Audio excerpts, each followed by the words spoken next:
Good evening, and welcome back to the One Celtic Fans View this evening. Let me just see what's happening in the comments. First of all, it's an interesting day in Scottish football once again.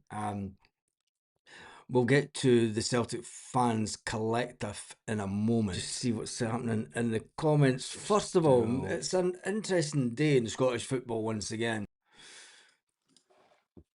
Do that. Yeah, it is an interesting day. I'm going to show you a video first of all.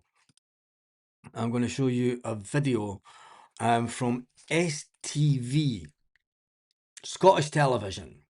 There is an agenda at play, and we spoke about this last night, and I defended the fans to the teeth last night. I know the way that it works in Scotland, and I know the way that the media works. I know the way that the society works, as in it's funny handshake stuff. I've lost out on contracts because I couldn't do the funny handshake back in the day. But this is absolutely ridiculous from Scottish television, and Celtic need to come out and say something, because Scottish television say that this is now. I'm going to have to try and get the screen to come down a bit, because it's important that you see this bit here that's right in the middle of the screen right now. This bit is, let me just get this on. This bit here, this area here, this is where the Union Bears stand. This is where their capo stands. This puts it into perspective. This is not the away end. This is not the Celtic end. And then when you listen to this report, make sure I've got the volume up. Images on social. An aerial view of Ibrox this afternoon, and broken seats in the away end are obvious. That's the home end. I will just turn this up. Let me just double check that volume came through, because images on social. An aerial view of Ibrox this afternoon, and broken seats in the away end are obvious. Images on social. An aerial view of Ibrox this afternoon, and broken seats in the away end. Stop that. This is the home end. That's the Union Bears. This area here is where their capo stands. This area here is where they put flags in. This is probably one of the flagpoles that was used as a rocket launcher, because you can see there's two on this seat and there's only one on this seat here. The other one was most likely used as a rocket launcher to send flares over to the Celtic fans. It's deplorable that the Scottish media put out this narrative. I mean, there it's there. This bit here, this standing section, is where the Rangers ultras stand with their megaphone.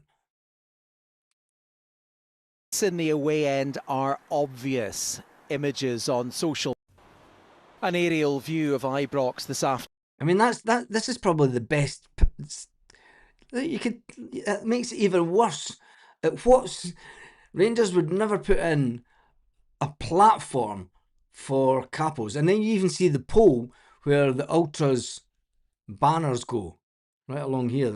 If I just move myself, let me just change this. Put me over here. You see this pole here. That's where they hang their ultras banners. It's absolutely ridiculous. And Celtic need to ask for an apology more than anything. But will Celtic do it? An aerial view of Ibrox. Another one that I wanted to show you was this video, because I think it's important to know. Now, this is a video of Celtic fans going onto the pitch. But look at the stadium. Let me just pull this down a bit so you could see the stadium. Oh, I made it disappear altogether. Let's bring it back in. Look at the stadium. It's not Ibrox, is it? No. That was Kilmarnock away. Nothing was said about it. You know, some fans enter onto the pitch with a last-minute winner. It happens at football. Football fans get over-exuberant. Football fans at all levels enter the pitch. What they don't do is they don't run up the opposite end and want to start fighting with the fans. And it's something that Celtic have been dragged into. Don't know, and should they be going on the pitch? It happens at football. People say, well, it doesn't happen at rugby and stuff. Well, it's, don't know, football fans all over the world get over exuberant. And it's up to the home club to steward the ground correctly and police the ground correctly. Don't know, if they think that fans are going to go into the pitch, well, they have to take the precautions to make sure that they have enough stewards to make it impossible for the fans to go into the pitch, or to at least try and persuade them not to go into the pitch. You know, if there's a heavy line of stewards, they're not going to get past them. But anyway, 66, the famine song sung every week.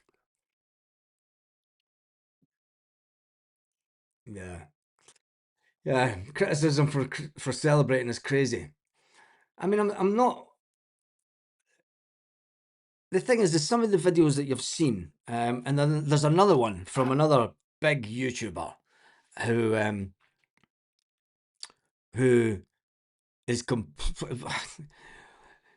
he tries to say he's not a Rangers fan, but I think that a lot of us know where his true colours lie, and it's definitely not on the green side of Glasgow, but he does say that he's not one of them. But let's look at this one. The fact that he even gets Andy Halliday. He hasn't played for Rangers for a long time. Doesn't he play for Motherwell still? Isn't he classed as the Motherwell person on telly, which is an absolute shit show. But anyway, let's listen to and watch this piece of content. Games now? That's the last time we'll see 8,000 at home or away, unfortunately. At least I've seen it once. But yeah, it was an ugly scenes for 120 minutes on the pitch, and then even uglier after. Yeah, unfortunately. So yeah, but yeah, I don't think we'll see that type of away allocation again. Right, this is the winning penalty. You see the Celtic fans are in the stadium, inside. Now down at the, I'm going to move this up, because you see Tenecti running towards the fans. You see Tenecti running towards the fans to celebrate with the fans. And the Celtic players running. Celtic players celebrating with their own fans. Nothing wrong with that. Nothing wrong with that whatsoever. I mean, there's a few Green Brigade members come on, but they don't go past the goal. And then it's fans from the other side of the Green Brigade that maybe this is why they cut the allocation for the league games. He comes straight out with it. Nobody even spoke about it at that point. And he comes straight out with it. That's them going to cut the allocation for the away games. Why would they come out and say that? Unless it had already been spoken about. I'm going to end up getting demonetized. I can't play the music for that. But it does have subtitles on it. But as you can see, and then you see the Rangers fans once again running the... Oh, look, and then it's just the whole clickbait stuff. Not condemning them, just saying, oh my God, what's going on? Look how far the Rangers fans have went to the other end of the pitch. Yet nothing has been said about that. It's all about Celtic. Unbelievable. Unbelievable. Do you know, blaming the Celtic fans for the allocation. Spoke about it before. I've been the Rangers game used to be one of the safest games to go to in Scottish football. It had been for a long, long time. Anyone that went to the Rangers games before 2018 will tell you it was one of the safest games to go to. Police Scotland were completely missing on this one. They were absolute shambles. Anyway, let's get to the statement from the Celtic Fans Collective, because they have put out a statement this evening. A little bit of excitement, definitely a Rangers fan. He congratulated Falkirk and Dunfermline and St Mirren to getting into the semis, bar us. Yeah, of course he's a Rangers fan, Michelle. He's the biggest sellout. I mean, he classes. I never like slagging off other YouTubers, but he classes himself as a YouTuber, and then he goes and jumps into bed with William Hill and all his media friends, and now he gets his free tickets to go to games. That's all I'm saying about it. You know, he gets his free tickets to go to games. But anyway, I'm not going to be bitter about that because it is what it is. I know what side of the fence I'd rather be on, and I'd rather be in beside the fans than sitting in the side press lot. Anyway, let's jump on to the statement from the Celtic fans collective.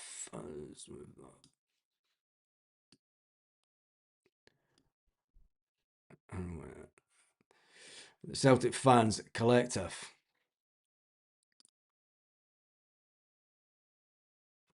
Let's just do this. That didn't work out. Where'd it go? Fucking technology's not playing ball tonight, is it? Let's get that back up. And that back up. And then that back up. And that back up. There we go. That worked a little bit better this time. And we'll do that. And then we'll do this just to get rid of that. And then we'll do this. And then we'll just increase the size of it there. And down there. There we go. How the screens have all changed. But anyway, amidst the sensationalist headlines and commentary following Sunday's Scottish Cup match at Ibrox, and an important aspect of the day risks being overlooked. While much of the attention is focused on the scenes after the match, the dangerous conditions experienced by Celtic fans attempting to enter the stadium beforehand require serious scrutiny. I've never known 8,000 Celtic fans to be ushered down such a small corridor of a road to get to the game. That was it right at the start. But as the boy Blair McNair shows the pitch invasion from the home goal. We know he's one of them as well, the boy McNair. But anyway, Manchester, evening bars. Remember Rangers fans coming to Manchester in 2008 just because a big screen went down for them to watch the game. They ended up trashing Manchester City Centre animals. Yeah, they've got previous for it, but let's look at what the Celtic fans collective have to say. Concerns about the policing and management of Celtic supporters are not new. Independent investigation by the Fairhurst consultants into incidents in September 2018 and again in March 2005 identified significant failings in the way that Police Scotland handle large groups of supporters. As we approach the 1-year anniversary of the kettling of Celtic supporters on London Road before the Derby game at Celtic Park, that wasn't the first time that Celtic fans were kettled. The first time was around about, was it 2014, 2013, 2014. They got kettled in the city centre, trying to make their way to the ground, to make their way to the game. Anyway, it goes on to say, in the week leading up to the fixture, many Celtic supporters and the club's supporters liaison officer raised concerns about the entry protocols proposed by Rangers and Police Scotland.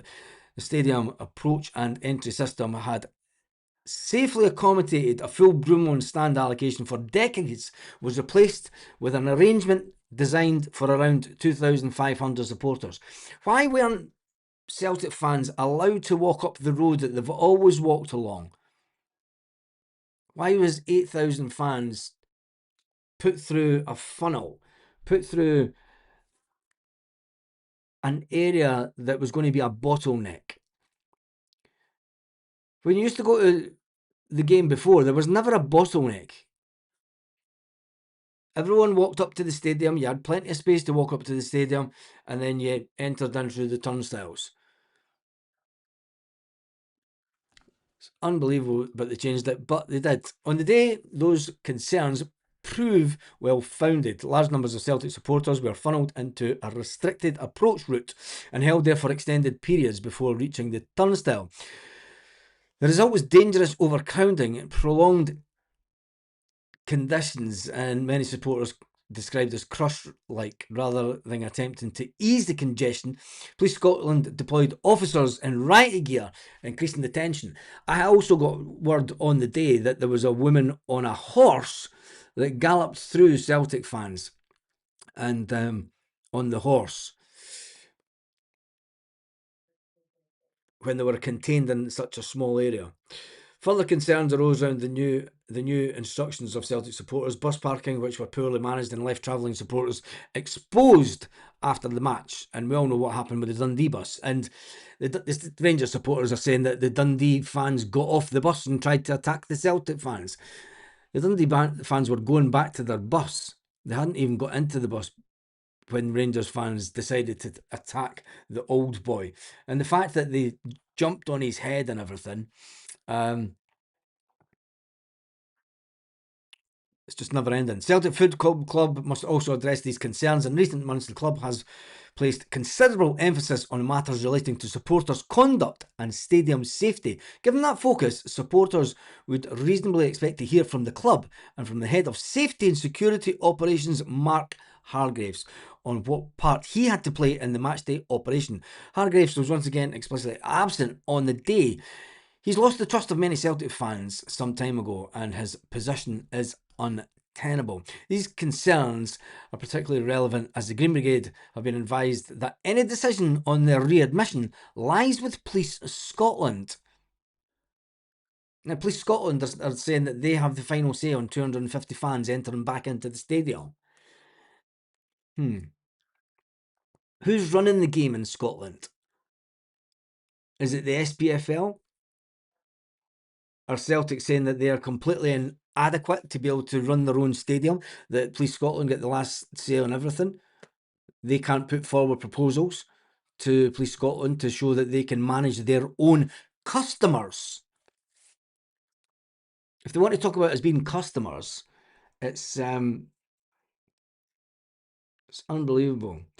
But anyway, it's absolutely clear the position is straightforward. Supporters do not require heavier policing and more restrictive measures. They require competent planning and safe crowd management. Unlike others, we do not need to support that position with ludicrous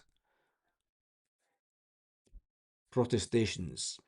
Attempts to explain why Sunday's event solely through the behaviour of the visiting supports and ignore the reality of what occurred.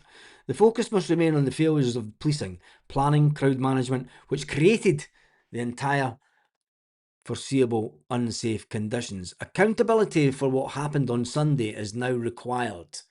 It won't though, will it? It will run forward to the blame going completely on the police. Completely the blame. I'll blame the police. I'll blame the Celtic fans. Do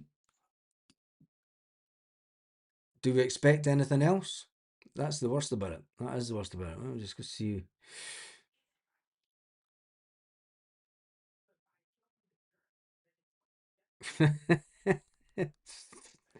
Cheers, Ultimate Match Day.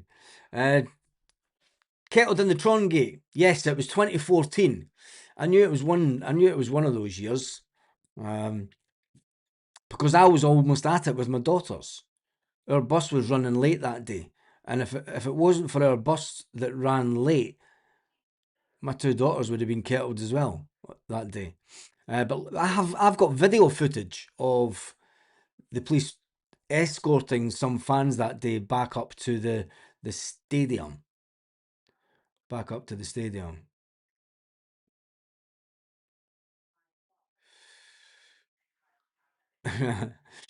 Paddy Power's brilliant Dublin Airport, aren't they? Paddy Power and Dublin Airport completely ripping them to death. Right, anyway, let me jump into some of the comments.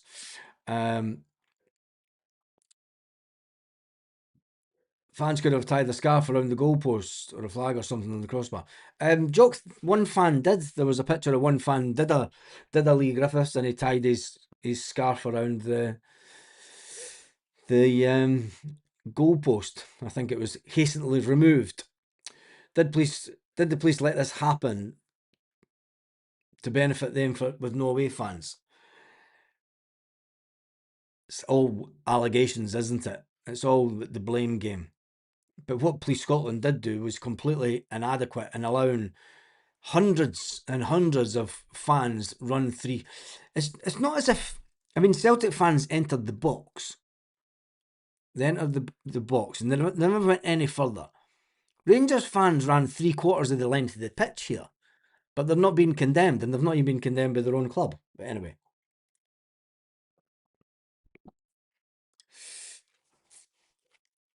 Brian says, hell, everyone, why are the media so anti-Celtic? Because the majority of Scotland and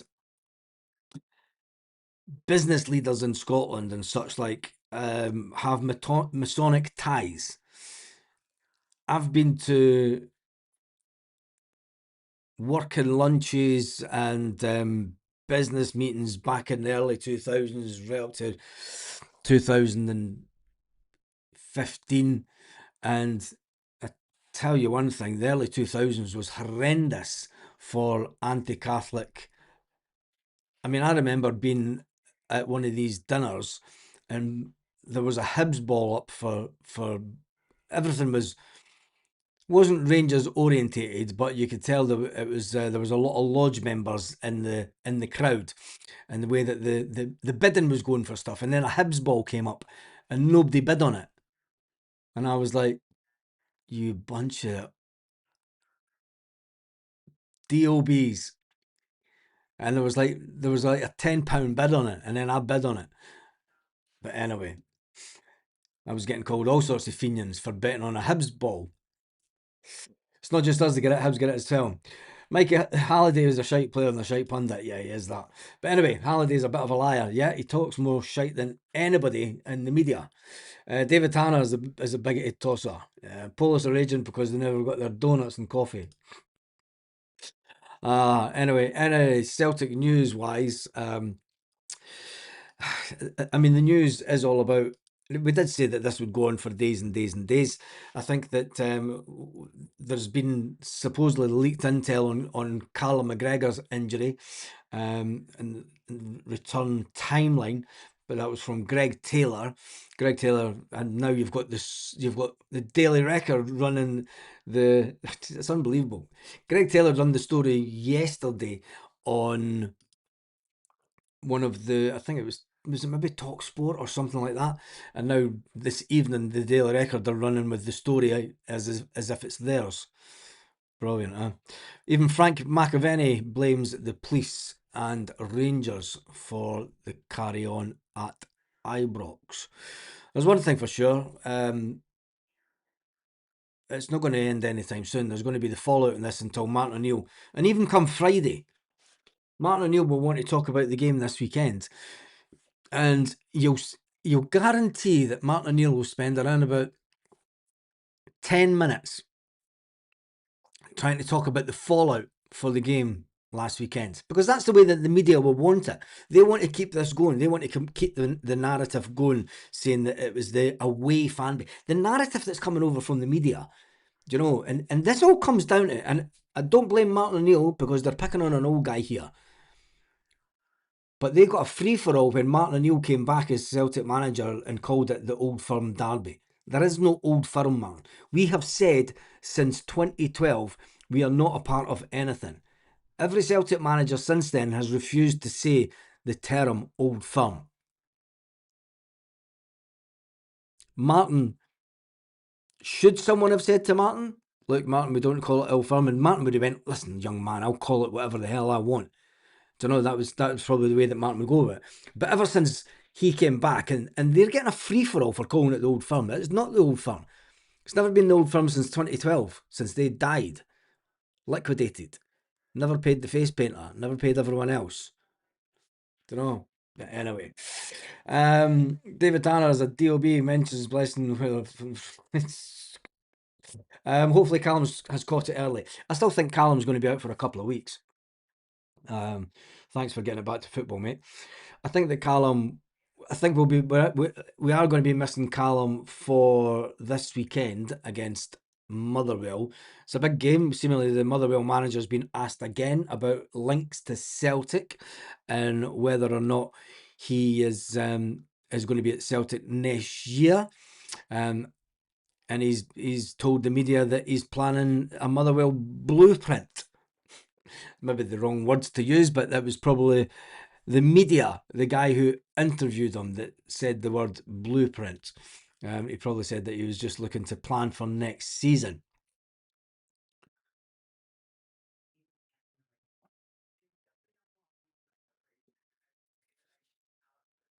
And I expect that's so because it's a Sun sport.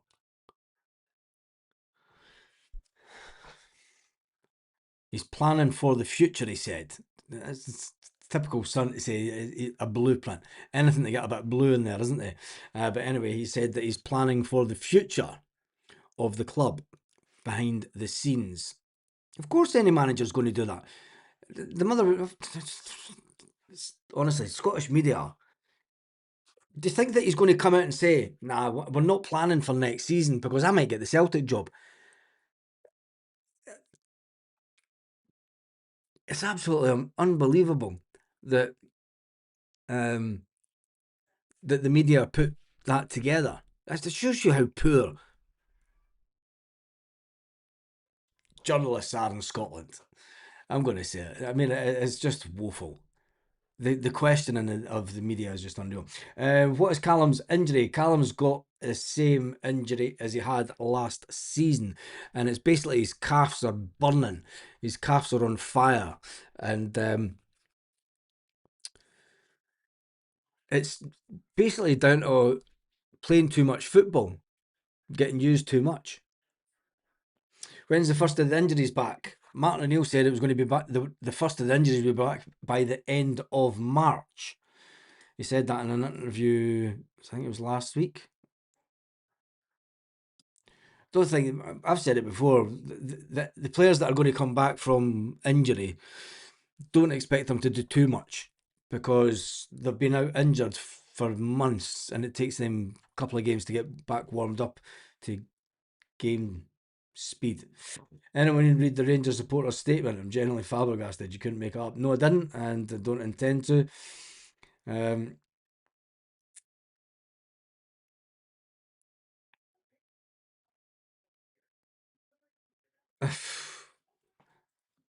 That's a big statement, that, from the opinionated Glaswegian. Sloppy asked journalism. Yeah, it is that. It is that. Martin O'Neill wasn't anti-title stripping. Yeah, well, that says it all, is it, don't you? I don't want to get on it, Martin O'Neill, but anyway. The laptop loyal are very upset. Yeah, we all know that. Journalists are lazy, jump into their laptop and look for a story. Yeah. Callum should never have played in Stuttgart. I mean, you could say there was probably a lot of games that he shouldn't have played in, but it seems to be. I mean, that's 2 seasons. Celtic have actually said it's the 3rd season in a row. If it's 3 seasons in a row that we know that he has the potential for this reoccurring injury, and it's only getting worse year by year.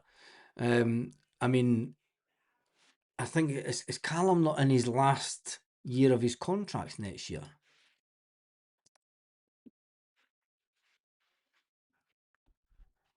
I think Callum actually goes into the last year of his contract next year.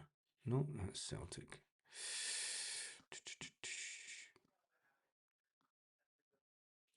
Where is it? There it's there. Yeah. Next season sees Callum going into his last year. So that's that. I mean, that puts it into perspective. I mean, after next season, this shows you, shows you how imperative it is that Celtic Football Club get this summer right. Get the appointment of the manager right. Get the appointment of a defensive midfield player to take over for Callum. we get that right. And it has to be a long-term approach. It cannot be somebody that we bring in and, we want to make better and sell on. It's talking about the heart of your midfield. The heart of your midfield is always a player that has been there for considerable years. We don't have anyone in the midfield just now that can take over from Callum McGregor next year. The game at the weekend proved that. Callum McGregor, who was once valued at only £9 million, goes into the last year of his contract next season. No, it's not. He's got 2 years, sorry. 2028 his contract expires. So he's got 2 years left. Can Callum seriously see out another 2 years at Celtic? All the injuries. Cameron Carter-Vickers, Alistair Johnston celebrating the... that was funny. I've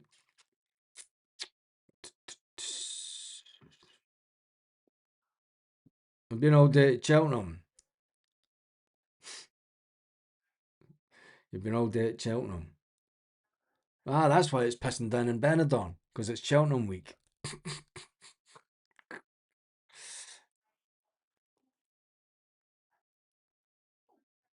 Just run through some comments. Do you think that Martin O'Neill's been asked for advice to the next manager? No. No, he wasn't asked for advice for Wilfred Nancy. So he's definitely not going to be asked. He's just told, look, we've got a new guy in. Martin said that. He's not privy to any information. Which I think is a shame, but excitement has no place in Scottish football. No, it doesn't, does it? Were Hibs highly condemned at the time when Rangers fans went onto the pitch when Hibs won the cup? I'm sure they were. I'm sure it was Hibs fans. Yeah, it was over exuberance by Hibs fans, wasn't it? But then again, once again, Rangers fans entered the field of play to attack the Hibs fans. There does seem a common denominator with everything that goes on in Scottish football. Everything that is negative. Do you know, when Rangers weren't in the top league, some people say that the league was boring. And I used to get guys on the bus saying, we need Rangers back in the league. No, we don't. We didn't at the time. I thoroughly enjoyed football at the time. It was great not having them in the league. It was great running buses and going to all these different grounds and not having to worry about Ibrox and what they bring to Scottish football. But ever since they've came back into the league, ever since they worked their way up through the bottom division and came into the top flight as a new co, 2016, Sevco invaded violently. Yep.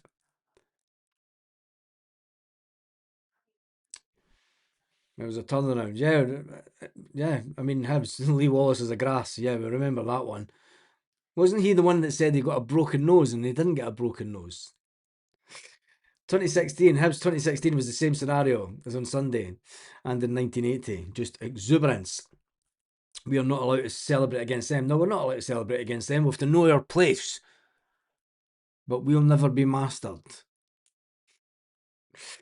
Rangers, no history, no accountability, no class. Club 2012. Yeah, it's true. But getting back to Callum McGregor, can Callum McGregor realistically see out 2 high-level seasons for Celtic?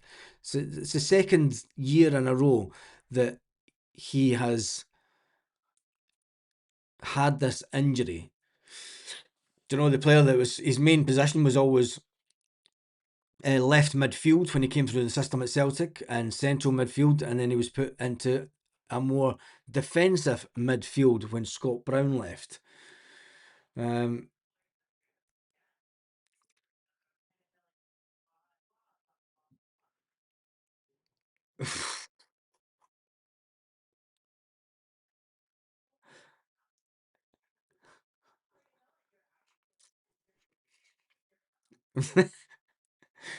Opinionated Glaswegian, that's a cracker, but I'm not putting that on the screen. The police are shite bags. They were awarded the Cup Winners' Cup in the changing rooms because they can't behave. That's right, Hibs were awarded the cup in the changing rooms, weren't they? They weren't giving it out on the stadium. Anyway, yes, opinionated Glaswegian. We all know that. We all know that. Right, that is me done and dusted for. Nah, we'll stay on. We'll stay on tonight. There's a bit of banter going. Let's talk about the Motherwell game of the weekend. Let's take control of the narrative. As Celtic fans, we always need to take control of the narrative. And whilst the Celtic fans collective have put out a statement, will that statement hold any weight? Unfortunately, I don't think so.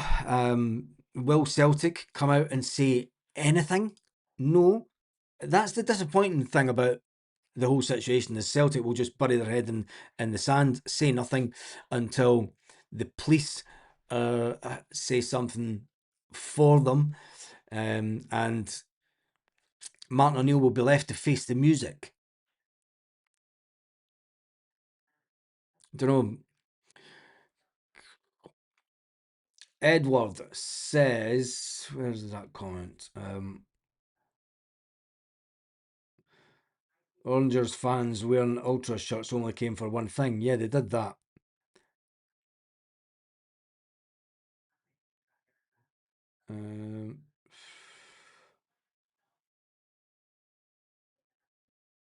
Where is that comment?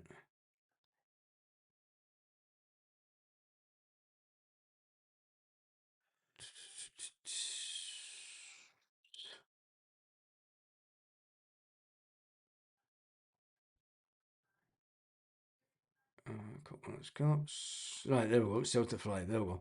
If we can get a result against Motherwell, we can go 2 points behind Hearts. The pressure is on there. 8 o'clock kickoff will be immense. Yeah, it is. You've got to waffle, mate. Do you know what I mean? There's only so much you could talk about when there's not a lot to talk about tonight. And I'm reading some of the comments now. What will be the team for Motherwell this weekend? There's one thing, Martin O'Neill had the players back in training today, and I'm sure that he'll decide nearer the time. Let me just get rid of that. I wonder who Beaton will send off this weekend. My bet says Scales. Will Callum be back for the Motherwell game? Nope, he won't. Steve Mitzi. He won't be back for the Motherwell game. I think he's going to be out for at least 2 weeks.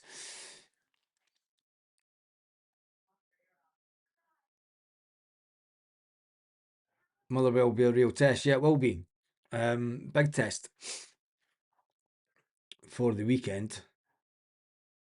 Looking forward to that game though, and it'll be interesting to get. It'll be interesting to see the atmosphere, because all the chat online seems to be about the fact that the Celtic hierarchy will not let the Green Brigade back in for the game this weekend. In other words, Celtic hierarchy are just burying their head in the sand and waiting until the dust settles before they do absolutely anything. It's kind of what they've done most of the season, isn't it? If Dundee can beat them, why can't we? Talking about Motherwell, you would think that this would be the time of the season that picks out the clubs that know how to get to the end of the season. And Motherwell, whilst they've done fantastically well this season, you would think that Celtic would be able to put pressure on them, especially, I mean, they've lost a few games now, haven't they? It's not been, the well-boss got Motherwell awarded February Manager of the Month. Is that not an old story? The Scottish website's crap, isn't it? SPFL website is just atrocious when you go on it. The BBC site. Fixtures this weekend, maybe later.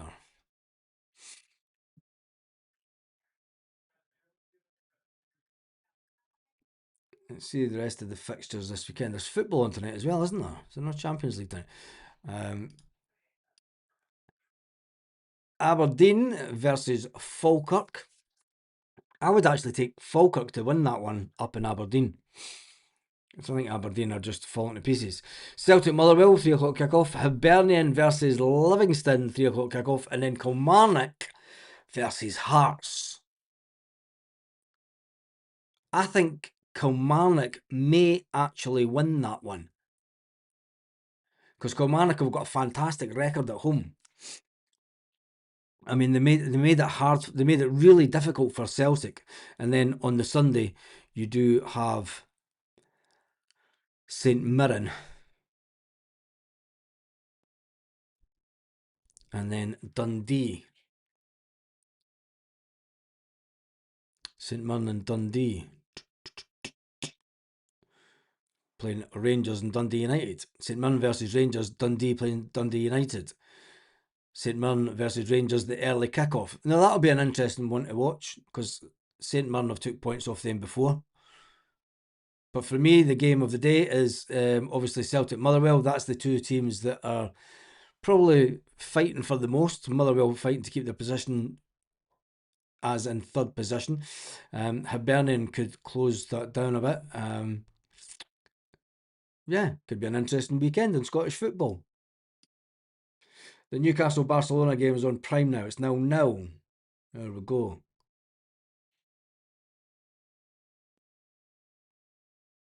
Spurs are pissed. Dandy Dons could go down. I don't think the Dons could go down. I mean, when you look at the league table, Aberdeen are never going to go down.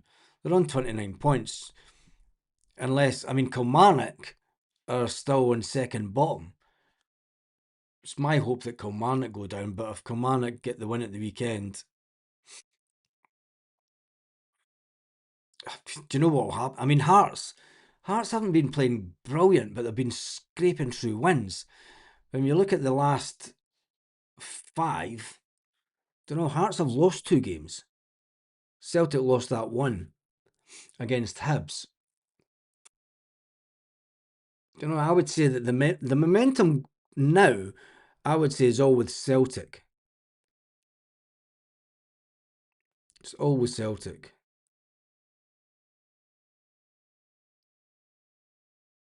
Motherwell is the biggest test, though. Anyway, right, that is me done and dusted for this evening. Let me jump back onto that screen. Has the club come out and condemned the assaults on players, coaches, fans yet? No, they haven't. That's one thing that I've been talking about. The club needs to come out and say something, but they won't. Because Nicholson and Co. and the ex-copper that runs head of security at Celtic will just sit and say nothing. And if Nicholson's not going to come out and speak to the fans, are we really expecting him to stick up for the fans? It's a sad state of affairs that the club's in, when your hierarchy cannot come out and completely condemn the actions of the home supporters for travelling 3/4 of the way up a pitch. And they can't condemn the police and their inadequacies to police the game correctly. It'd be great if St Mirren beat and take points off the buns. Yeah, with that. Paul Mullen says, see you all in the morning. Don't see us score many goals between now and the end of the season. I don't think so. Are the Green Brigade back for Saturday? I would say no. It doesn't look like they are going to be back. And the way that this board act, they don't want the hassle of the Green Brigade being in. If they attacked the board, there'd be multiple statements by now. Yeah. Best thing that could have happened with them would be the Celtic board members getting attacked in the main stand. But that's not going to happen, is it? Nicholson is as far away as you can get as being a CEO as you can get. Anyway, I shall see you all in the morning. Have a fantastic evening, Celtic fans, wherever you are all around the world.